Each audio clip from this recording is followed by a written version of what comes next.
tengah-tengah kebaktian Natal kita ini yang akan terambil dari Yohanes pasal 15 ayat 14 sampai dengan 16. Kamu adalah sahabatku jikalau kamu berbuat apa yang kuperintahkan kepadamu. Aku tidak menyebut kamu lagi hamba, sebab hamba tidak tahu apa yang diperbuat oleh tuannya. Tetapi aku menyebut kamu sahabat, karena aku telah memberitahukan kepada kamu segala sesuatu yang telah kudengar dari Bapakku. Bukan kamu yang memilih aku, tetapi akulah yang memilih kamu. Dan aku telah menetapkan kamu supaya kamu pergi dan menghasilkan buah, dan buahmu itu tetap, supaya apa yang kamu minta kepada Bapa dalam namaku diberikannya kepadamu. Puji Tuhan. Puji Tuhan. Saudaraku, suatu Natal yang sangat spektakuler bagi saya. Bersama dengan anak-anak muda seperti ini, ingin rasanya kembali 50 tahun ke belakang. Tapi apa boleh buat, proses kehidupan itu berjalan terus. Kita akan masuk dari satu dimensi kepada dimensi yang lain. Ada dimensi yang semakin hebat dan luar biasa, tapi ada dimensi yang akan semakin pudar bahkan menghilang. Nah saudaraku, seperti itulah hubungan kita dengan Allah, full dimension and multi dimension. Hubungan kita dengan Allah adalah hubungan dari segala arah, segala sisi, segala bidang. Nah saudaraku yang kekasih sama Tuhan, ayat yang menjadi tema saudara ini memberitahukan kepada kita tentang sahabat. Allah ingin bersahabat dengan manusia, mungkinkah itu? Bisakah presiden bersahabat dengan saudara? Bisakah seorang raja bersahabat dengan hamba? Saudaraku yang kekasih sama Tuhan, secara teknis itu tidak mungkin. Gak ada caranya Allah bisa bersahabat dengan manusia. Allah itu adalah Allah yang infinitif, Allah yang tidak terbatas, Allah yang tidak masuk dalam ukuran ruang dan waktu. Dia tidak di-frame oleh ruang dan waktu. He is timeless and spaceless. He cannot enter your time, cannot enter your space. Because you are all creation. All the universe is the creation. God is not creation, He's a creator. Oleh karena itu kita tidak akan pernah bisa menyentuh Allah, tidak akan pernah bisa menjamah Allah. Kemuliaan ciptaannya saja, saudaraku yang kekasih sama Tuhan, sudah sangat tidak mungkin bagi kita secara teknis dan fisikal mendekatkan diri kepada Dia. Katakan saja matahari.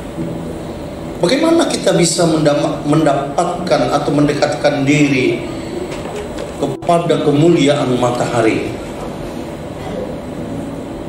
yang intinya sangat panas? Permukaannya saja, saudaraku yang kasih sama Tuhan, itu 1 juta derajat Celcius. Sudah boleh bandingkan bahwa segala macam jenis besi itu hancur setelah kena api panas 1000 derajat Celcius. Nah permukaan matahari itu 1 juta. Untung kita dipisahkan jarak dengan dia itu sekitar 150 juta kilometer. Maka cahaya yang kita miliki itu adalah cahaya yang sudah sangat jauh. Dan kepanasannya itu sudah mendingin sedemikian rupa, sehingga saya bisa merasakan matahari itu setiap pagi. Tapi kalau engkau mendekat kepada matahari itu, maka kau akan hancur jauh sebelum sudah mendekat. Mungkin 10 juta kilometer sudah hancur. Bukan 10 kilometer, 10 juta kilometer atau 100 juta kilometer.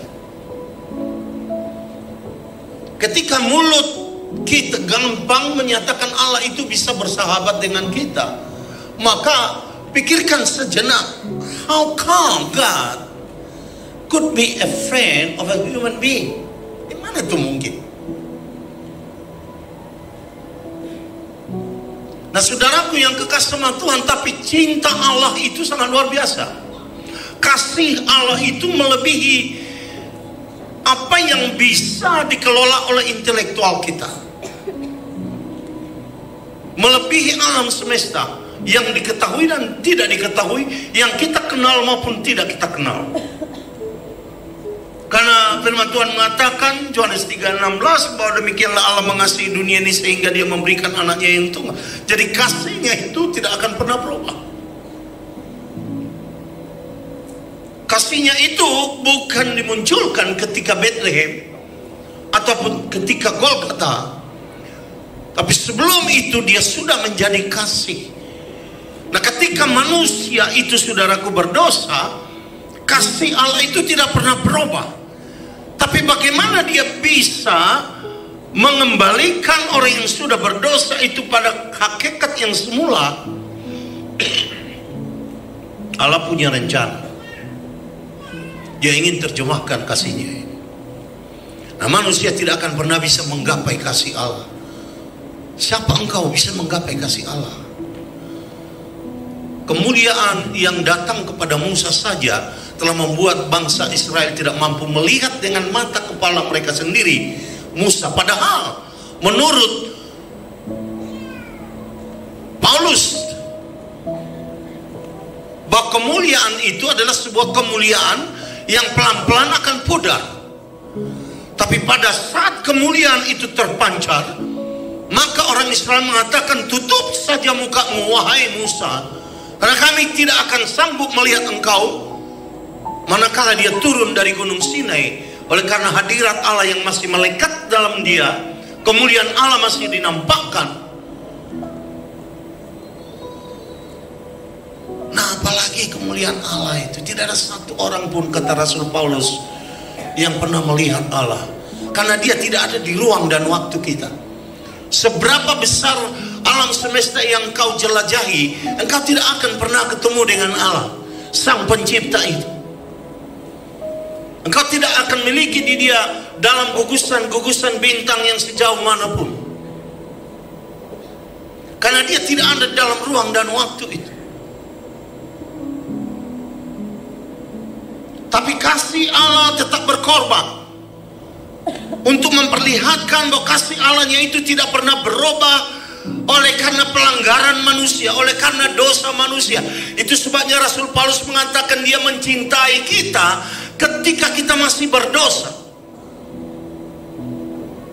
When you were a sinner, He loves you. Dia tidak tergantung seberapa banyak, seberapa besar, seberapa hebat dosamu. Dia tergantung kepada kasihnya sendiri. Dia tergantung kepada kualitas keilahiannya, divine quality, yang tidak pernah bisa dia sangkal dan tidak pernah dia bisa bohongi. Tapi satu sisi, dia tidak akan pernah bisa ketemu dengan saudara. Dan saudara tidak akan pernah bisa menggapai dia dengan segala kemampuan berpikir, segala kemampuan intelektual. Barangkali manusia satu kali kelak akan menciptakan mesin yang bisa terbang ya 10.000 kilometer 1 jam ya. Sekarang sekitar 1.000 atau 2.000 atau 2 kali kecepatan suara, atau 1 Mach 3.000-4.000 kilometer paling hebat 1 jam. Barangkali engkau akan masuk kepada kecepatan sinar matahari atau sinar atau cahaya 300.000 kilometer per detik. Toh engkau tidak akan pernah ketemu dengan Tuhan.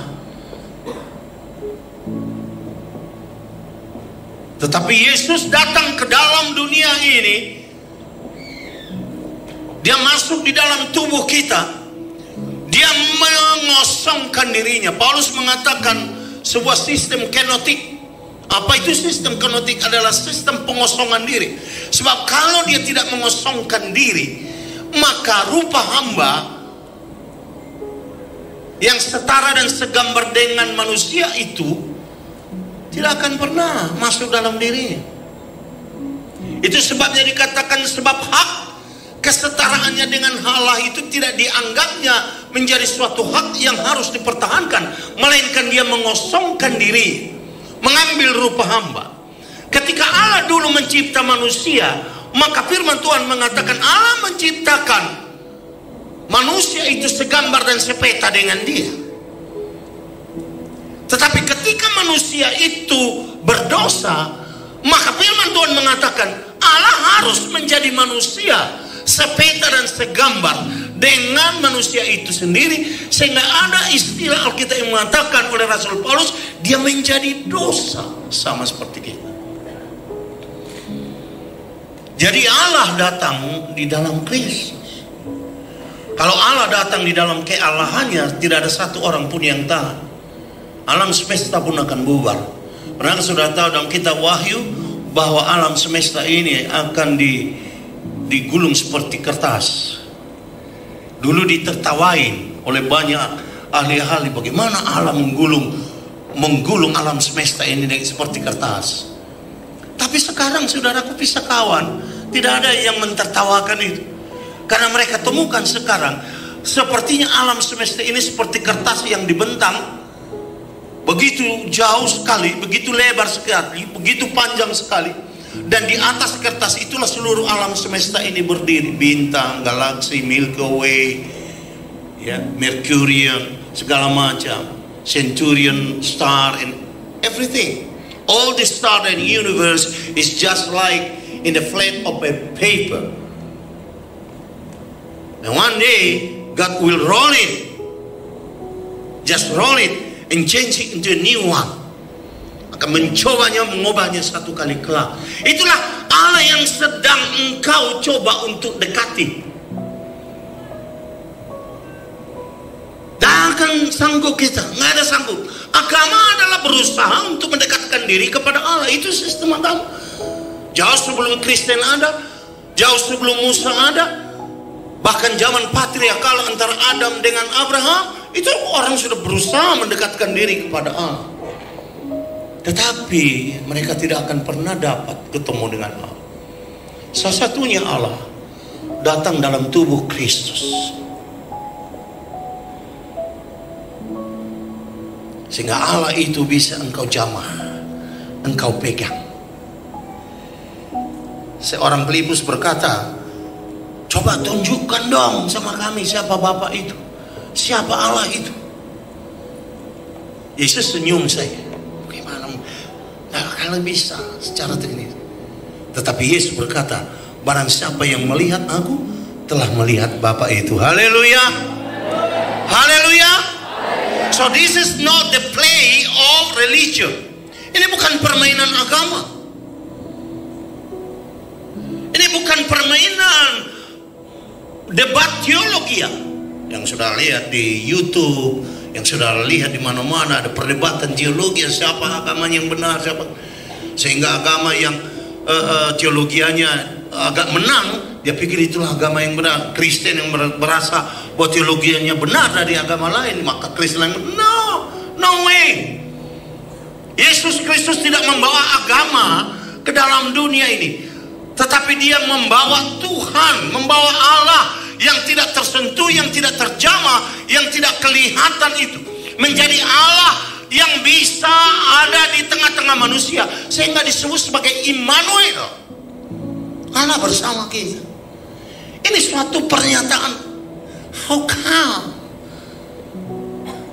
Karena begitu gampangnya kita mengatakan Allah, menyebut Allah itu, dan mulut kita tidak terbakar.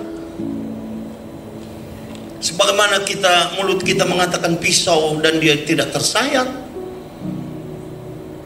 Kita kira bahwa agama itu is the perfect way to reach God, to gain God. No way at all. Agama itu mencoba untuk mendapatkan Allah, tetapi Kristus adalah Allah mendapatkan kita.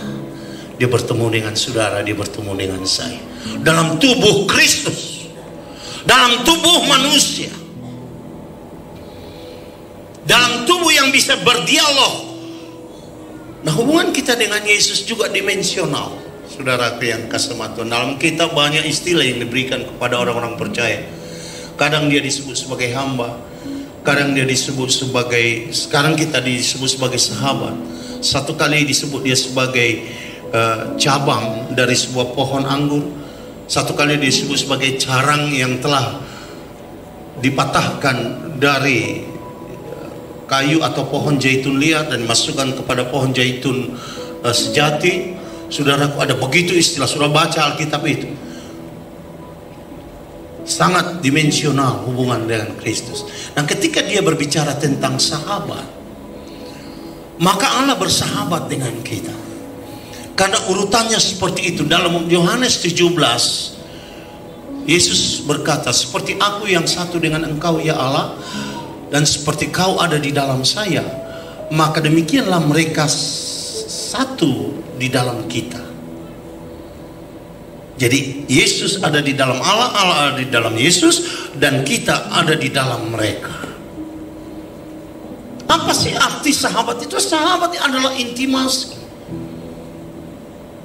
Intimasi itu intim. Tidak ada sesuatu yang bisa memisahkan. Bagi orang Batak, saudaraku yang kekasih sama Tuhan, bahwa persahabatan itu lebih daripada hubungan antara kita dengan ibu kita. Itu orang Batak, orang yang sederhana tuh. Silang maraleale lubian. Orang Batak tahu nggak? Dangi woto be, angi woto awe, atak. Sirang maraleale lubian, matian nina. Dalam bahasa Indonesia, kita pisah dengan sahabat kita, maka kita sebenarnya lebih daripada kehilangan ibu kandung yang melahirkan kita. Nah, Yesus mengatakan, kaulah sahabatku. Sahabat itu menurut Alkitab, kalau kita saja ambil contoh fenomena sahabat antara Daud dengan Jonathan, maka firman Tuhan mengatakan dalam kitab Samuel itu, dan juga dalam kitab Tawarikh, bahwa ketika Jonathan dan Daud bertemu, mereka mempunyai kontak hati yang sangat luar biasa. Pernah jatuh cinta nggak? Pas somal-somal jatuh cinta. 3 hari naik jatuh cinta. Ya. Pernahkah saudara tahu? Pernahkah saudara investigasi kenapa engkau mencintai dia? You don't know. Nah, kita nggak ngerti kenapa kita cinta sama dia. Dulu, sekarang istri saya bilang, malah dia yang nanya sama saya, wasa ulu hotua katanya. Ayang buruk sangat waras sauti kidang memang tak toko-toko niku. Tetapi cinta itu membuat kita tidak waras, toh. Bahkan ada yang lebih ekstrim lagi, bahwa cinta itu apa? Buta. Bayangkan itu, saudara yang kekasih sama Tuhan. Bayangkan kalau cinta yang buta itu tiba-tiba melihat, kita kecewa, saudara. Kadang-kadang di pertengah jalan, ya, cinta itu melihat, lah, ayo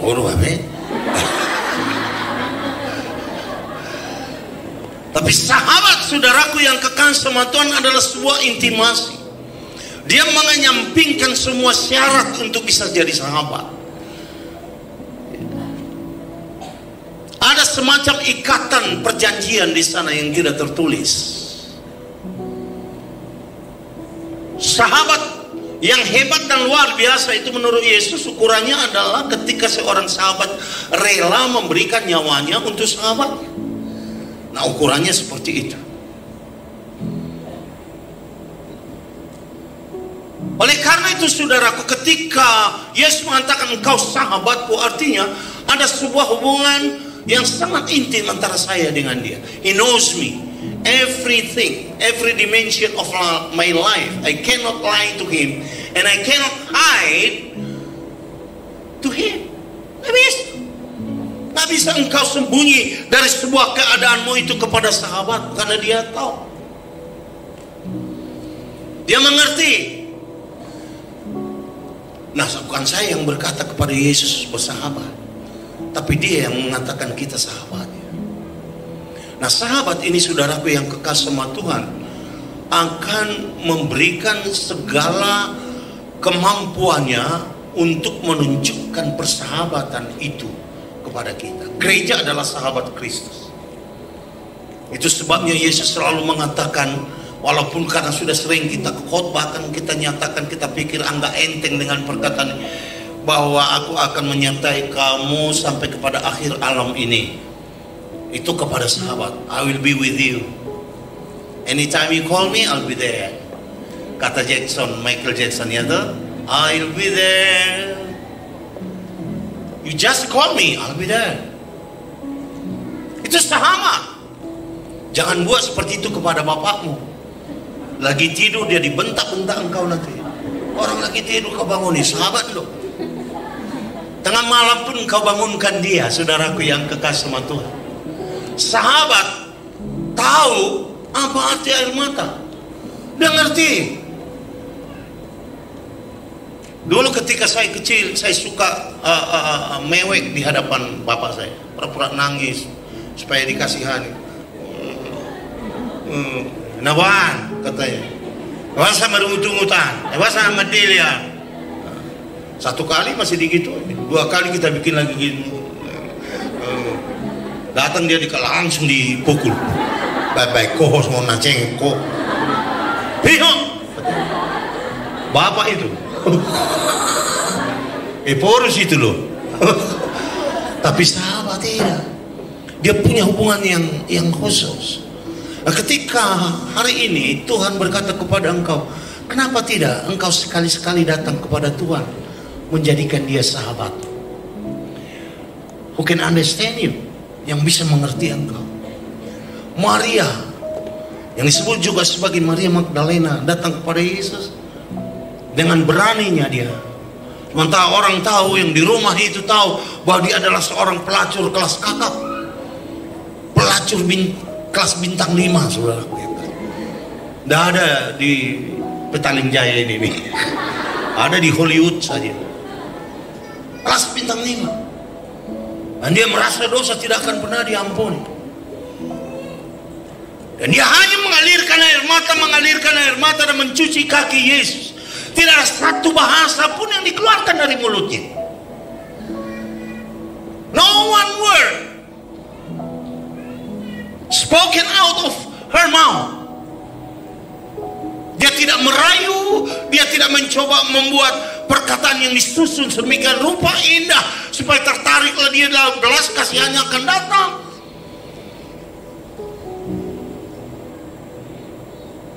Dan dilapnya lah kakinya itu dengan rambutnya. Sebenarnya itu sudah perbuatan yang nista menurut ukuran orang Yahudi zaman dulu. Dan ada satu orang di situ mencoba, bukankah engkau tahu itu orang yang tidak baik, pelacur yang... Tapi Yesus membela dia dan dikatakannya, sejak aku masuk dalam rumahmu ini, engkau tidak pernah mencuci kaki saya.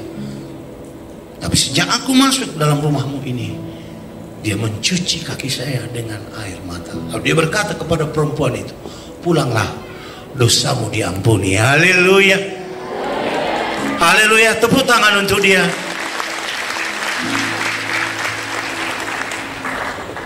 Will you make him as your friend? Saya suka datang kepada Tuhan seperti sahabat saya. Ketika saya mengalami tekanan pelayanan, tekanan macam-macam, rumah tangga, anak, segala macam, organisasi, segala macam. Ada gereja yang diadukan, mau diambil oleh yang punya tanah atau segala macam. Ada beberapa gereja kita dulu ketika saya masih senior, dan saya tidak tahu bagaimana masuk di pengadilan atau segala macam. Saya hanya berkata kepada Tuhan. Dan seringkali lidah saya keluh, tidak bisa mengucapkan atau menulis. Biasanya saya khotbah pintar, tapi begitu mau ngomong lidahnya itu keluh, dia agak sedikit nggak bisa dikontrol lah. Dan saya hanya datang dalam doa dengan menangis saya. Saya bilang amin. Saya menangis setengah jam atau 1 jam. Saya bilang amin. Saya tidur lagi. Kapan-kapan saya datang lagi dengan cara seperti itu, saya menangis saja. Sungguh bukan. Saya bilang amin, saya pergi. Tidak ada persoalan itu yang tidak dijawab oleh Tuhan. Haleluya. Wah, dia seperti sahabat. Jadi saya tidak larang saudara mau berdoa seperti apa, susun kalimat Ali di Batanang, di Banua Ginjang, di Ginjang peho jono doho dia ka nama jugo armo. Atau ngalah bilang ka dari sorga. Nah, saudara yang dekat sama Tuhan. That's not a friend. Sahabat itu adalah anytime you come with your own action, with your own style. Kalau kau datang meminta kepada seorang raja atau mau minta bantuan kepada presiden, saudaraku yang jangan pernah pergi ke rumah presiden atau ke istana presiden dengan celana pendek. Pengawalnya akan angkat kau gari lalu buang kau tengah jalan sana. Tapi sahabat, anytime you come, he will accept you. Anytime you call, dia selalu membuka, saudaraku, pintu kepada engkau sebagaimana perumpamaan Tuhan Yesus. Itu sahabat. Karena itu saudaraku, dalam dimensi ini firman Tuhan mengatakan, aku menyatakan kamu sahabatku sekali. Artinya Yesus terbuka untuk segala persoalan, masalah. Orang lain tidak bisa mengerti, pendeta tidak bisa mengerti, bahkan malaikat tidak bisa mengerti, siapapun tidak bisa mengerti. Tetapi Roh Kudus barangkali tidak bisa mengerti, karena dia tidak punya alat komunikasi secara langsung kepada kita. Dia punya inspirasi yang kuat, power yang kuat, kekuatan yang kuat, ada dinamos power di sana, suatu kuasa yang hebat dan luar biasa. Tetapi dia hampir tidak bisa bersahabat dengan kita. Ada semacam gap antara kita dengan dia, antara saya dengan malaikat, ada gap. Tapi Yesus membuat semua gap itu. Dia membuka dirinya, dia membuka tangannya pada setiap orang. Saya pernah bertanya kepada seorang pendeta tentang kasih. Saya bilang dalam kasih itu ada pengampunan. Tuhan berikan institusi pengampunan. Dan pengampunan yang datang daripada Yesus adalah sebuah pengampunan yang bersifat absolut. Tidak bisa ditawar-tawar, tidak bisa dicoba untuk dikabulkan atau dipelesetkan atau seperti apa, atau barangkali didaur ulang sehingga pengampunan itu berubah bentuk dan lain sebagainya. Tidak original lagi. Tidak bisa. Saya tanya sama dia, andaikan ada seorang pelacur yang masuk di gerejamu dan tahu kau itu pelacur, dan dia berkata saya sudah diampuni oleh Tuhan, bisa nggak kau terima? Dia lihat istrinya. Yang jadi masalah istrinya ini nanti. Enak kasoni nama itu tuh gereja. Karena pendeta ini pernah salah kepleset dia apa? Kepleset dia berkhotbah. Dia bilang karena Tuhan membaringkan kita bukan di rumput yang hijau. Dia bilang silap ngomongnya sebenarnya. Dia membaringkan kita di rumput muda. Istrinya marah. Dia nggak tahu rumput muda itu. Ah inilah.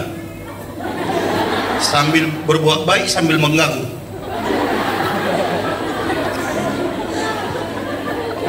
Tapi sahabat adalah sebuah proses sebenarnya tanpa birokrasi. Itu sahabat. Dia tidak melalui birokrasi apapun. Bahkan sahabat bisa melihat body language. Dia melihat logatmu saja dia tahu, dia melihat gelagatmu saja dia tahu. Kenapa engkau diam? Kenapa kau ini? Kenapa engkau begitu? Sahabat itu tahu, saudaraku yang kasih sama Tuhan. That's what we call friendship. Friendship means no secret between us. Karena dalam sahabat itu, saudaraku yang kekasih sama Tuhan, Yesus ingin memposisikan dirinya sebagai the available one.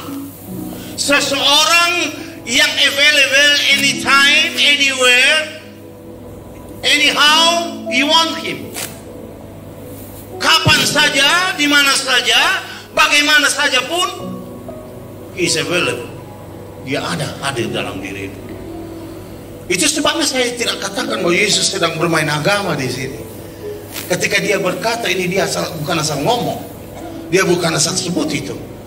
Dia ingin bersahabat dengan saya, seperti setiap orang yang ingin mau bersahabat dengan dia. Dan dia berkata bahwa jikalau kamu melakukan apa yang kuperintahkan kepadamu. Nah, saudaraku yang kasih sama Tuhan, perintah pertama kepada kita yang paling agung dan amanah yang belum terselesaikan sampai sekarang adalah memberitakan Injil kepada seluruh dunia. Belum terselesaikan. Dunia ada 7 miliar sekarang atau lebih, 7 miliar lebih sekarang. Saya melihat sebuah statistik resmi yang dikeluarkan oleh badan-badan resmi, itu masih ada kira-kira 4 miliar lagi yang belum pernah mengenal Kristus. Jadi definisi sahabat yang dikatakan oleh Yesus ini perlu kita coba renungkan kembali. Itu maksudnya, jikalau engkau melakukan apa yang kuperintahkan kepadamu. Definisinya seperti itu. Jadi bukan sekedar sahabat itu adalah seseorang yang muja-muji, yang segala macam membuat ibadah canggih dan lain sebagainya. Apakah itu salah? Tidak, itu baik semua. Tetapi untuk sebuah ukuran persahabatan dengan Kristus itu menurut pernyataan Kristus, ya, the statement of Christ show that whosoever do his command, apa saja yang telah diperintahkannya kepada kita. Nah, gereja harus mencoba mengembalikan hakikat persahabatan itu kepada tempat yang semula. Paling sedikit harus ada redefinisi, meredefinisi where you are now. Di mana kau sekarang? Di dalam posisi apa engkau sekarang? Itu sebabnya saya tidak pernah berhenti untuk memberitakan Injil kemanapun. Inilah Natal yang ke-13 yang saya jalani. Dan masih ada Natal yang mau besok saya Natal, ya, Selasa saya Natal, Rabu saya Natal, Kamis saya Natal, Jumat saya Natal, Sabtu saya Natal, Minggu Natal. Habis Minggu siang jam 1 saya harus berangkat dari Silangit Minggu ke Jakarta, ya, Jakarta hamba Tuhan, ya, hari Senin di sana. Karena saya ingin mencoba. Nah, saya tidak mengatakan saya sudah sempurna untuk menjadi sahabat Kristus, tetapi saya hanya mencoba mengatakan, let me see whether I can do even the smallest thing I can do in my life to be your friend. Saya akan lakukan sedikit perkara, sedikit kecil saja untuk bisa menjadi sahabat, memberitakan Injil ini. Nah, saudaraku yang kekasih sama Tuhan, memberitakan Injil bukan harus menjadi pendeta. Memberitakan Injil bukan harus menjadi eporus, ketua, tahu bahasa Indonesia, bahasa Inggris, bahasa Batak, bahasa apa saja. Bukan. Memberitakan Injil adalah to tell your experience to the other people with Christ. Bagaimana engkau memberitakan orang lain tentang pengalamanmu tentang Kristus. Itu saja, ya. Bukan saudaraku yang kekasih sama Tuhan harus menyembuhkan penyakit. Wah, ada itu harus sembuh penyakit, ya. Ada itu yang berdoa sama yang kerasukan setan 1 hari 1 malam gak sembuh-sembuh. Malah mereka yang jadi bingung sendiri. Ya, ada pendeta kita suruh bawa itu orang-orang yang gila di gereja, karena dia takut disuruh semua sintua-sintuanya ikut berdoa. Siapa tahu nanti orang gilanya ngamuk toh. Ada pernah gitu mengamuk dia, dicekik leher yang mendoa ini. Dari tang-tangnya kokok, saru pada hodo tahu, parah do bewo katanya. Untung ada orang banyak di situ. Dipisahkan. Dan ini pendeta bikin. Sekjen kita. Parah udah di dong. Parah udah. Jadi semua lah pegang. Ada 3 sintua, 4 guru, di 9 orang itu. Oh, dalam nama Tuhan. Oh, ada yang pegang tangannya, ada yang pegang lehernya, ada yang pegang kepala, ada yang pegang perutnya. Bahkan ada yang pegang yang megang itu. Sudah nggak ada tempat tangannya dia lagi. Lalu saya tanya sama ini orang yang apa? Dia buka matanya. Ini orang gila sudah bukannya malah ketakutan, malah ketawa.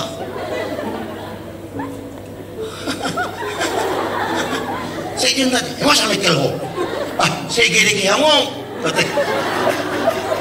Saudara yang kekal sama Tuhan. Bukan itu namanya yang jadi penginjilan. No way. Ada banyak orang yang membuat begitu. Penginjilan ada to tell the story about Jesus. Haleluya. Sharing with someone. Kau tidak perlu harus macam-macam lah seperti kami ini. Kalau kami ini kan sudah lain lah. Ini udah profesional.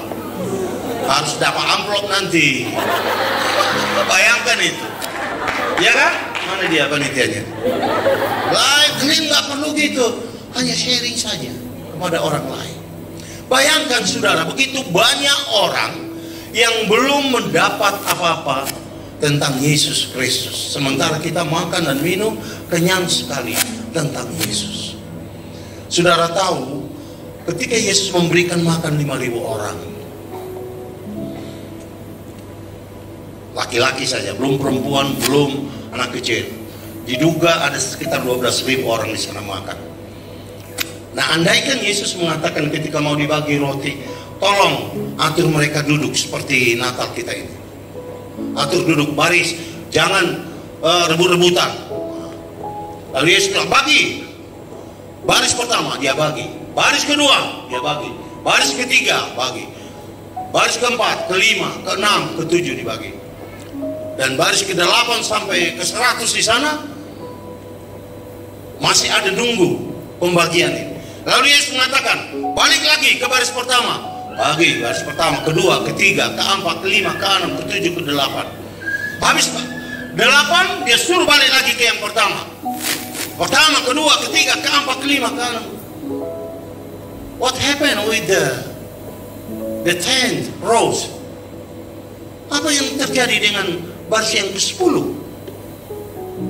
Pernahkah saudara tahu bahwa di dunia ini, saudara yang kasih Tuhan, ada begitu banyak kelaparan, sementara ada begitu banyak kelimpahan? Karena Coca-Cola itu jauh lebih dikenal oleh orang daripada Yesus Kristus. Yang kenal Yesus Kristus itu adalah hanya orang-orang Kristen. Apapun caramu, saudaraku yang kekal sama Tuhan, paling sering engkau sharing with the other. You tell him about your experience. Karena pengalaman itu gak bisa dibatalkan. Pengetahuan itu bisa tidak matching dengan apa yang kau lakukan. Contoh soal, kau bisa tahu New York dengan petanya, Google Map. Aku buka Google Map, Fifth Avenue, kau akan tahu Times Square. Kau akan lihat the First, Second Avenue dan lain sebagainya. Kau akan lihat. Ngerti engkau detail daripada kota New York itu. Tapi satu hal yang harus kau tahu, kau belum pernah di sana. Saya sudah pernah di sana. Sehebat apapun pengetahuanmu tentang New York, itu tidak akan pernah membatalkan pengalaman saya. Saya sudah pernah di sana, saya sudah pernah makan di sana, saya sudah pernah minum di sana, saya sudah pernah naik taksi di sana, saya sudah pernah beli sesuatu di sana, saya sudah pernah tinggal di sana, saya sudah pernah. Your experience cannot be avoided and anointed. Tidak bisa.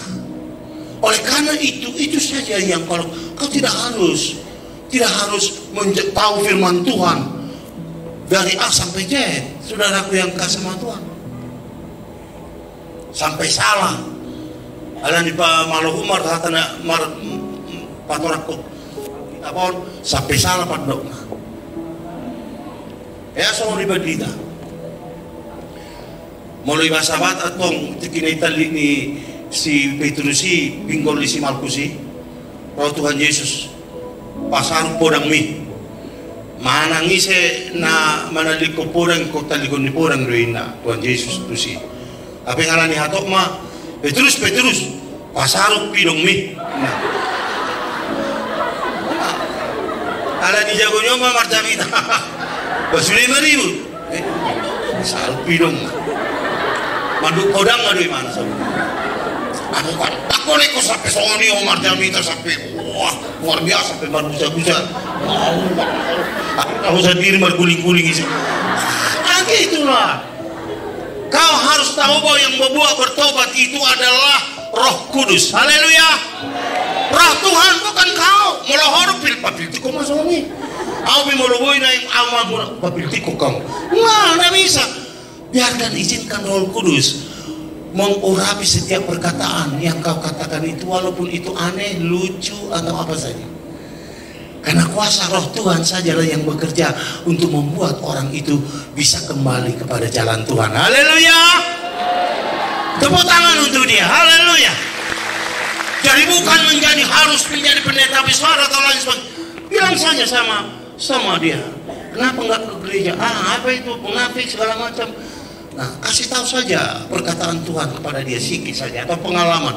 Nah, lebih baik di sana. Ada perempuan seperti itu yang telah membuat gereja penuh. Gereja Patuanangge itu penuh. Hampir 40 rumah tangga karena satu perempuan. 40 rumah tangga tambah. Dia hanya dialog saja.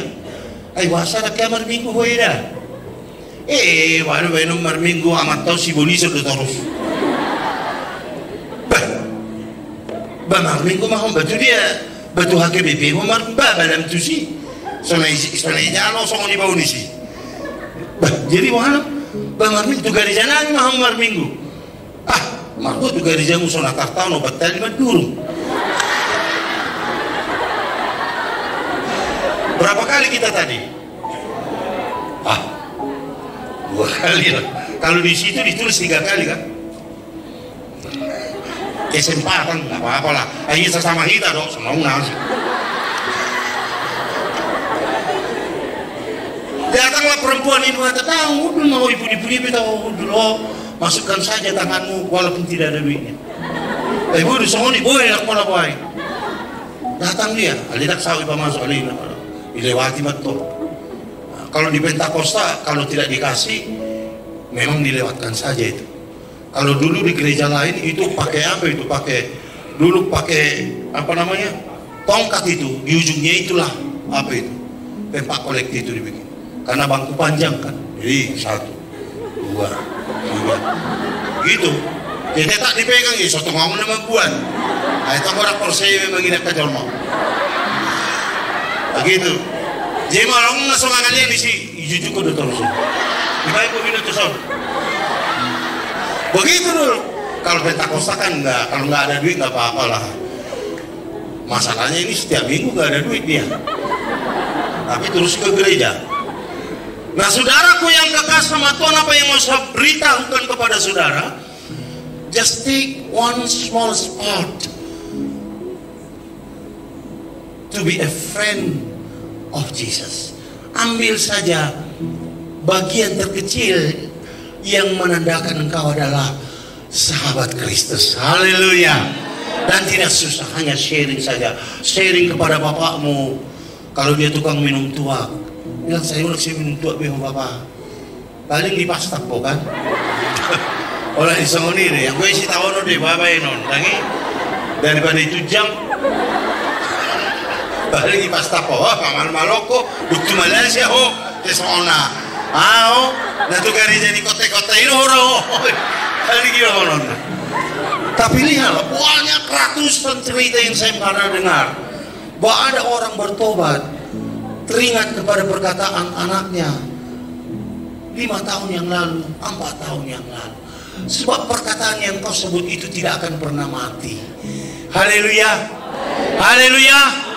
Jangan engkau enten tentang apa yang engkau katakan itu. Karena firman Tuhan mengatakan sebagai sahabat, dia berkata di dalam Matius 18 ayat 18 bahwa hanya kepada sahabatnya lah dibuat ini, diperkatakan ini. Pada Petrus, Yakobus, Yohanes, apa yang kamu ikat di dalam dunia akan terikat dalam dunia, di dalam surga, dan apa yang kamu lepas dalam dunia akan terlepas dalam surga. Bisa dibuka nggak? Itu nggak bisa ya? Mana misi? Lagi bisa masak dulu tadi dah.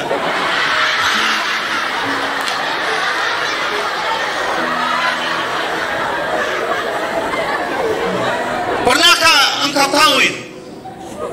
Apa saja yang kau ikat dalam dunia akan terikat dalam. Artinya dia selalu dikasih amin. Engkau berpikir, ini orang kasihan, supaya jangan masuk neraka, saya kasih tahu sebuah, bertobatlah. Barangkali itu saja firman yang kau bisa katakan, bertobatlah, baik-baiklah segala macam.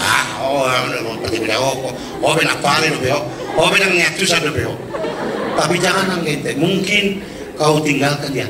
Tapi benih ini adalah sebuah benih yang sedang ditanam, dan dia akan tumbuh satu kali kelak menjadi tunas, dan tunas ini akan tumbuh menjadi pohon, pohon ini akan berbuah. Dia akan melakukan sebuah proses di mana engkau menjadi sahabat Kristus. Dia merindukan orang seperti itu. Haleluya. Dan Allah ini mulia tidak ada karena kekudusanmu, hanya anak kekudusan. Mardalan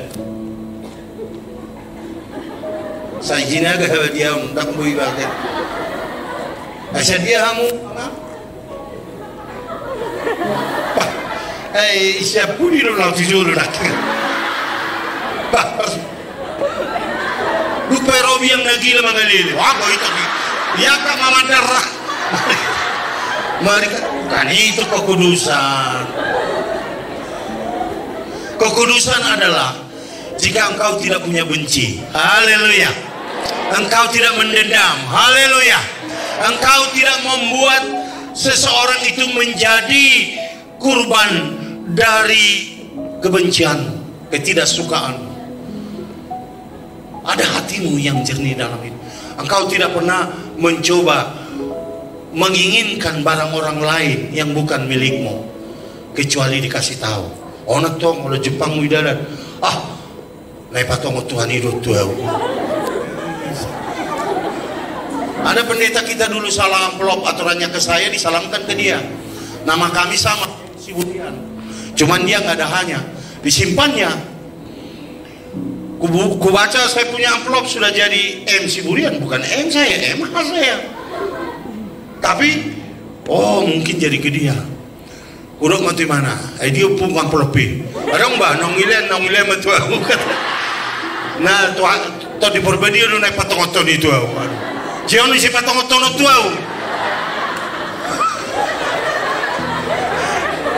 Nggak pasti sawotik isinyo. Nah, hoi nggak gudangi. Nah, saudaraku yang kekasih sama Tuhan, hidup kita sebagai sahabat Tuhan adalah dimensional.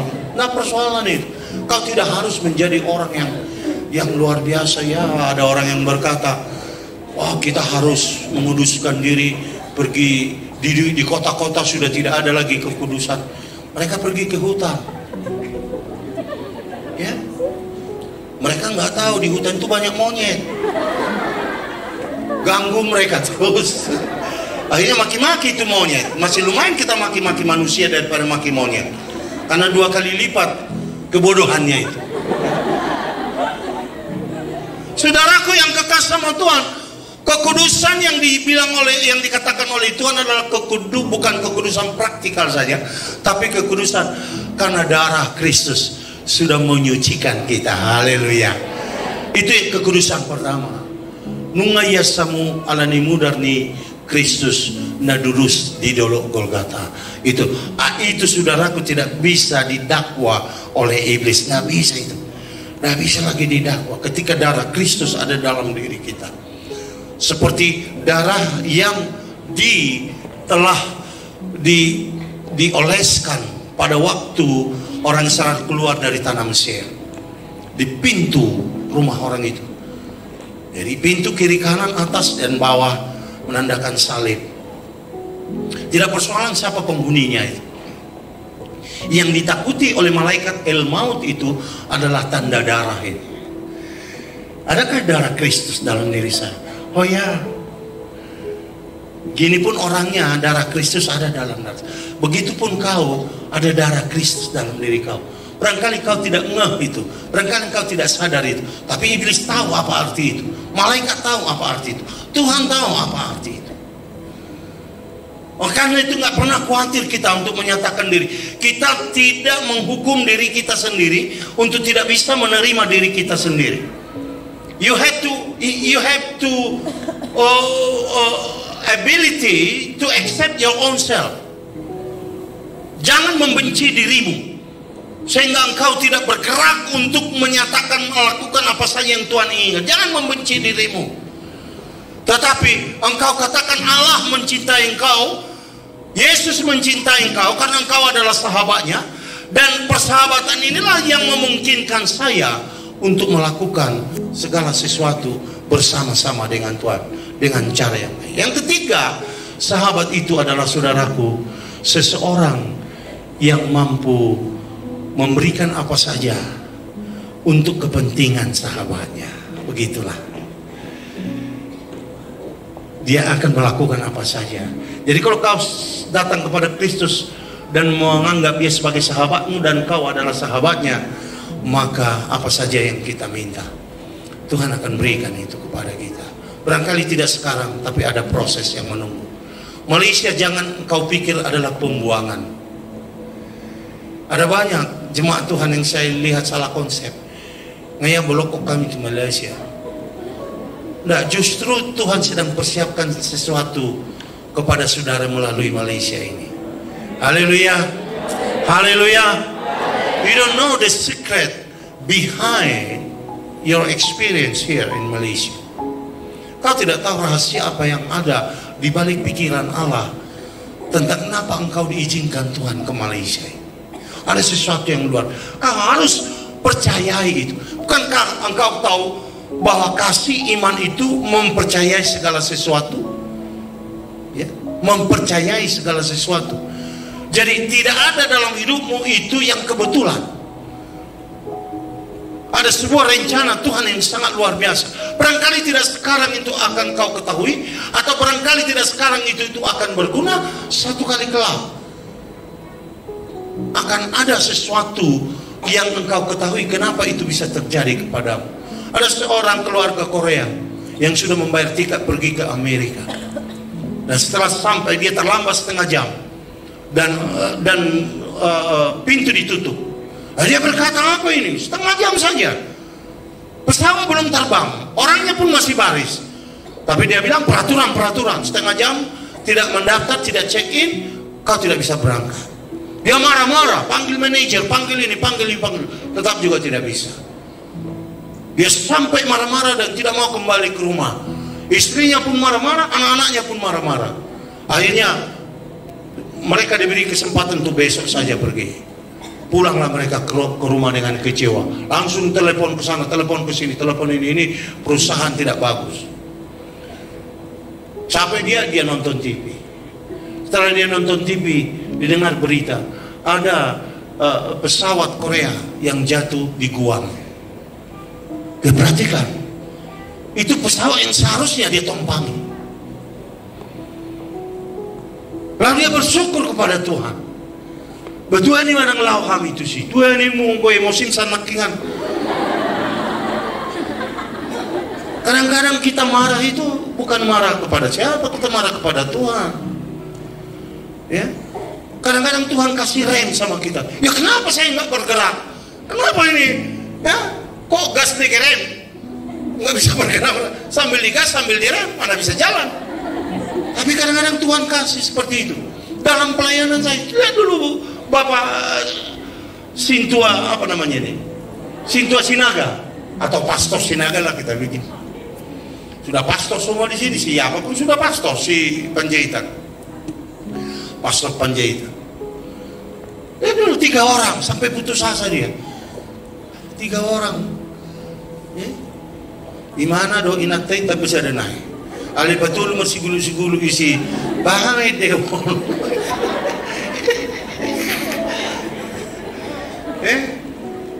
Mulu madurung batong gowangi hali berdua.